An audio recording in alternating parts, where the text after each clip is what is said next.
Alright, ladies and gentlemen, welcome to the second video for Chapter 5, Section 1 in your pre-calculus book. This video is going to discuss cofunction identities.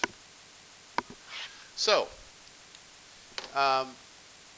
cofunctions are very, very different from reciprocal functions. However, they do describe a relationship between our 6 trig functions in pairs, just like the reciprocal functions. Like, for instance, we said the cosecant is the reciprocal of the sine, the secant is the reciprocal of the cosine, the cotangent is the reciprocal of the tangent, i.e. those trig functions are paired with each other through those identities. These cofunction identities are a different set of identities that pair our 6 trig functions up with a partner and show a certain relationship.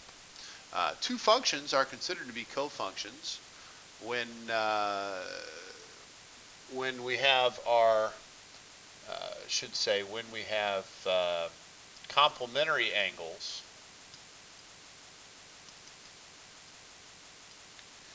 give identical values.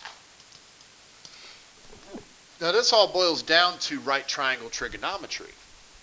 If we're looking at a right triangle, whatever this angle theta is, this angle would always be pi over 2 radians minus theta degree, or radians. Okay, whatever theta is, the other angle would always be pi over 2, or 90 degrees, minus theta.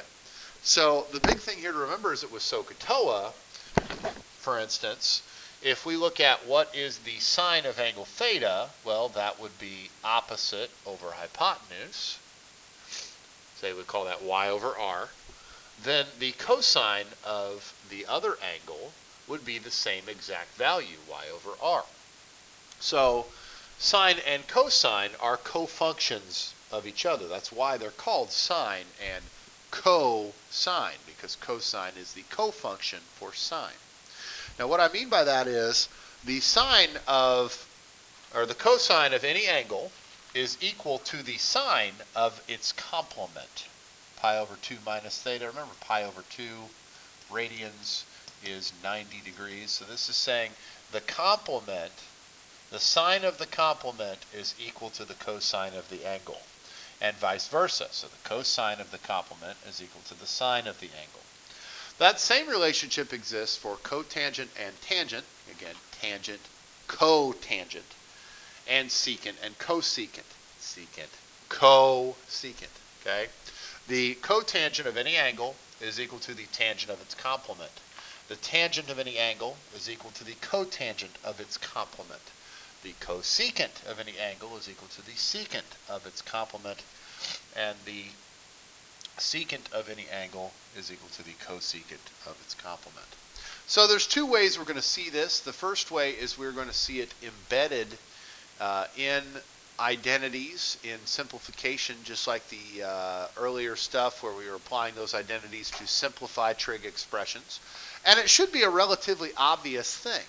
When we're looking at a trig expression and trying to figure out if it can be simplified, such as example 5, and we see sine of the complement, pi over 2 minus x, we should immediately realize that that is the same as the cosine of angle x. We should be able to use the cofunction identities to turn this into sine squared x cosine x minus cosine x.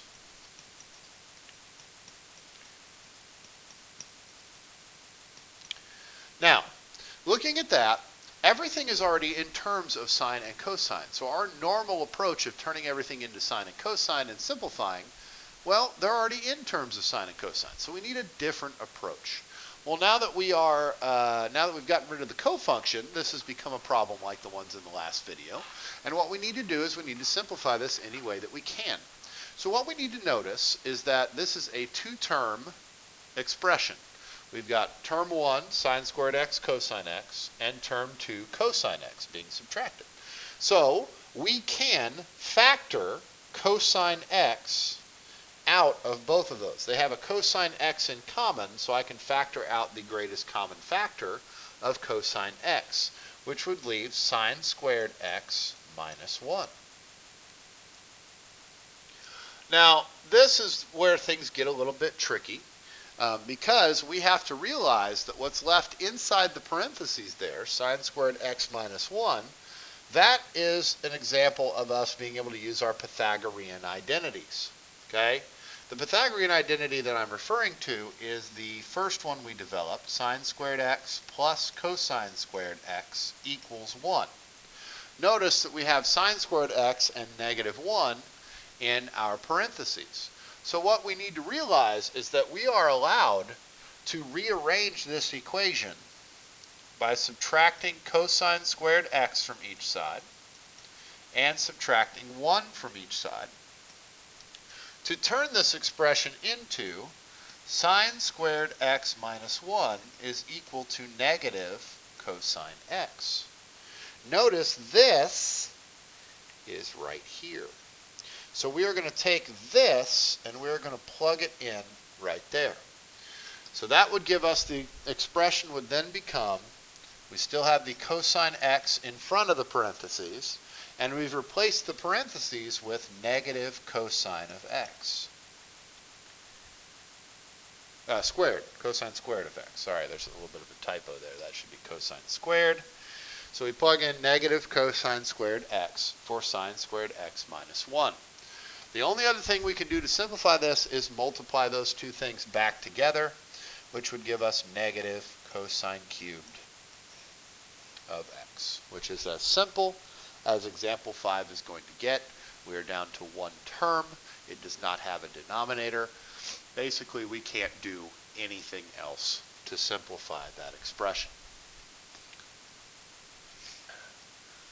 So in terms of the notes, we only have one more example, so let's do example 6. It says simplify, and then we've got, once again, a cofunction identity.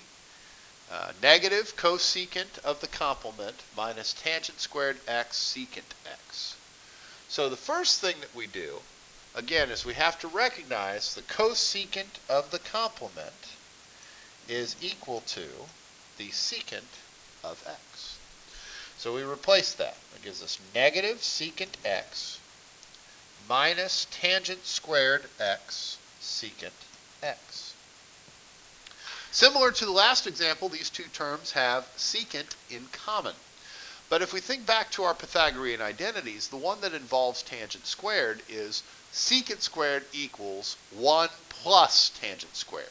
So when we see minus tangent squared here, we should realize that instead of factoring out secant, we should factor out negative secant, which would leave us with 1 plus tangent squared x on the inside.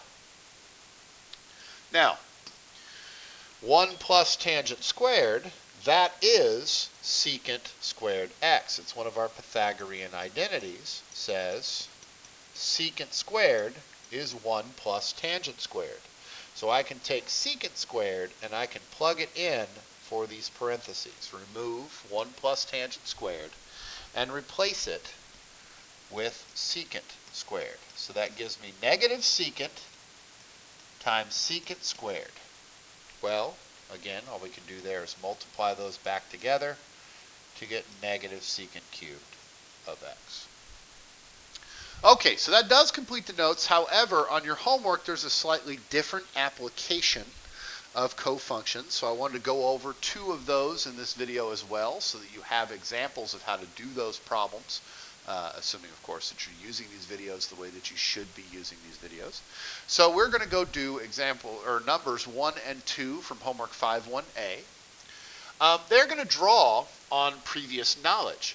That knowledge being they're describing angles in quadrant 1. So here's the problems here. Part 1, directions. Find the value of each expression using the given information. And notice it does say that all angles are in quadrant 1.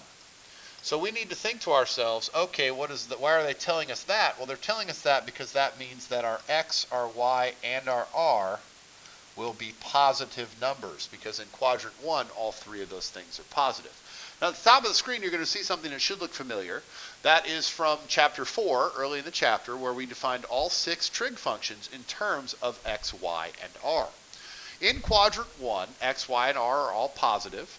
And using SOHCAHTOA and reciprocal identities, we established that sine of theta, the angle in quadrant 1, is y over r, again, opposite over hypotenuse. Cosine of theta is x over r, or adjacent over hypotenuse. Tangent is y over x, opposite over adjacent. Then using reciprocal identities, we can state cosecant of any angle is r over y, secant is r over x, and cotangent is x over y. So, when we're looking at 1 and 2, again, what that is telling us is the secant of the complement of an angle is 5 over 3. So the first thing we should do is apply our cofunction identities to state, well, that means that the cosecant of theta is 5 over 3. Then we should reach back into our previous knowledge and state, okay, well, if cosecant's 5 over 3, that is r over y, because cosecant is r over y, which means y equals 3 and r equals 5. Then, using the Pythagorean theorem on our picture from above, x squared plus y squared equals r squared, we should find the value of x squared. So that's x squared plus 3 squared equals 5 squared. Or x squared plus 9 equals 25, which means x squared is 16 and x equals 4. Now notice I did not say plus or minus 4 because we are in quadrant 1, and in quadrant 1 x is positive. So once we know that, we can then finish the problem. We were told to find the tangent of theta. Well, the tangent of angle theta is y over x, or for the problem that we're working, y is 3, x is 4. So our answer would be 3/4. Okay, we're going to do another one. Again, we start off here and we say, all right, we've got cosine of the complement is 5 over 13. That means the sine of theta is 5 over 13 because the cosine of the complement is equal to the sine of the angle. Sine is defined as being y over r, which means y is 5 and r is 13. X squared plus y squared equals r squared would give us x squared plus 5 squared equals 13 squared, or x squared plus 25 equals 169, or x squared is 144. Take the square root, x is 12. Then we turn around and we say, okay, so the cosine of the angle is x over r. That would be 12 over 13. Now, 3 and 4 in your homework are not nearly as nice. Number 3, the number you come up with for your third variable is a root. Leave it as a root and make sure that you rationalize your denominator. And in number 4, they give you a decimal value. You need to convert that into a fraction and then do the problem. And that answer is even uglier, so I will even accept a decimal on number 4. That does it for this video on cofunctions. Thank you very much for your time and attention.